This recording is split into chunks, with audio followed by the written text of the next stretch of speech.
കോഴിക്കോട് നഗരത്തിൽ കടയ്ക്ക് തീപിടിച്ചു. മുതലക്കുളത്ത് പ്രവർത്തിക്കുന്ന ചായക്കടയാണ് കത്തിനശിച്ചത്. ഗ്യാസ് സിലിണ്ടർ പൊട്ടിത്തെറിച്ചാണ് അപകടമുണ്ടായതെന്നാണ് വിവരം. രാഹുൽ സുരേഷ് തയ്യാറാക്കിയ റിപ്പോർട്ട്. ഇന്ന് രാവിലെ 7 മണിയോടെയാണ് കോഴിക്കോട് മുതലക്കുളത്ത് പ്രവർത്തിക്കുന്ന ഈ കാണുന്ന ഹോട്ടലിന് തീപിടുത്തം ഉണ്ടായത്. 2 തൊഴിലാളികളായിരുന്നു കടയ്ക്കുള്ളിൽ ഉണ്ടായിരുന്നത്. ഗ്യാസ് സിലിണ്ടറിന് തീ പിടിച്ചതോടെ വേഗം തീ ആളി പടരുകയായിരുന്നു എന്നാണ് ദൃക്സാക്ഷികൾ പറയുന്നത്. രണ്ടുപേരും, ഒരാൾ പുറത്തേക്ക് ഇറങ്ങി ഓടി. അകത്തുണ്ടായിരുന്ന ഒരു തൊഴിലാളിക്കാണ് നിലവിൽ പരിക്കേറ്റിട്ടുള്ളത്. ആളെ സ്വകാര്യ ആശുപത്രിയിലേക്ക് മാറ്റിയിട്ടുണ്ട്.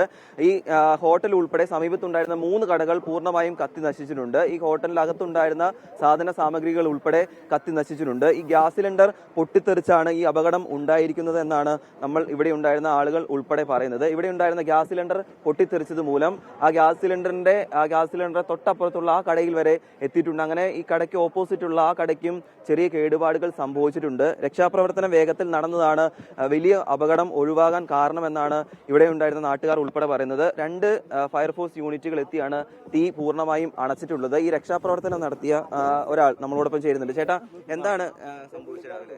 സംഭവിച്ചതെന്നുണ്ടെങ്കിൽ അവിടെ അവർ ഓപ്പൺ ആക്കിയിട്ട് ഗ്യാസ് ഓപ്പൺ ആക്കിയതായിരുന്നു. അതിൽ പെട്ടെന്ന് സ്പെയർ വന്ന കുറ്റി പുറത്തേക്ക് ഇട്ടു. അതിൽ ഒരുത്തന് അതിൻ്റെ ഉള്ളിൽ കുടുങ്ങിപ്പോയി, ഒരുത്തന് പുറത്തേക്ക് വന്നു. അങ്ങനെ യാദൃശ്ചികമായിട്ട് പിന്നെ ഫയർഫോഴ്സിനെ വിളിച്ച് അവര് വരുമ്പോഴത്തേനും നന്നായിട്ട് മൊത്തത്തിൽ തീ വേഗം തന്നെ അണയ്ക്കാൻ പറ്റിയില്ലേ? തീ കഴിയുന്നതും പെട്ടെന്ന് അടിക്കാനുള്ള ശ്രമങ്ങളൊക്കെ നടത്തിയിട്ടുണ്ട്. അതുകൊണ്ട് നല്ല വലിയൊരു ഇതില്ലാതെ കഴിച്ചിലായത്. അകത്തുണ്ടായിരുന്ന 2 പേരുടെ അവസ്ഥ എങ്ങനെയാണ്? അടുത്ത് ഒരാളുണ്ടായിരുന്നുള്ളൂ, ഒരാൾ വെളിയിലായിരുന്നു. ഒരാൾ ഹോസ്പിറ്റലിൽ കൊണ്ടുപോയിട്ടുണ്ട്. എന്താണ് അവസ്ഥ എന്ന് അറിയില്ല. അവര് ഒരാളും 3 കൂടി പോയിട്ടുണ്ട്. ആ ഗ്യാസ് സിലിണ്ടർ പൊട്ടിത്തെറിച്ചാൽ അപ്പുറത്തുള്ള നമുക്ക് കറക്റ്റ് പറയാൻ പറ്റൂല. ഇവിടെ ഒരു ശബ്ദം ഉണ്ടായിരുന്നു. അവർ സിലിണ്ടറിന്റെ പീസ് അങ്ങോട്ട് പോയതാണോ അല്ലേ എന്നുള്ളത് ഞങ്ങൾ കാണാത്ത ഞങ്ങൾ കണ്ടെന്ന് പറഞ്ഞിട്ട് കാര്യമില്ലല്ലോ. വലിയ ശബ്ദം കേട്ടല്ലേ? വലിയ ശബ്ദം കേട്ടു, അത്രേ ഉള്ളൂ. അതാണ്.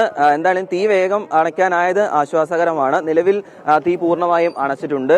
പോലീസ് ഇതുമായി ബന്ധപ്പെട്ട് പരിശോധനകൾ നടത്തുന്നുണ്ട്. ഫയർഫോഴ്സും ഇതുമായി ബന്ധപ്പെട്ട പരിശോധനകൾ നടത്തിവരികയാണ്. പ്രവീൺ ധർമ്മശാലയ്ക്കൊപ്പം രാഹുൽ സുരേഷ്, 24 കോഴിക്കോട്.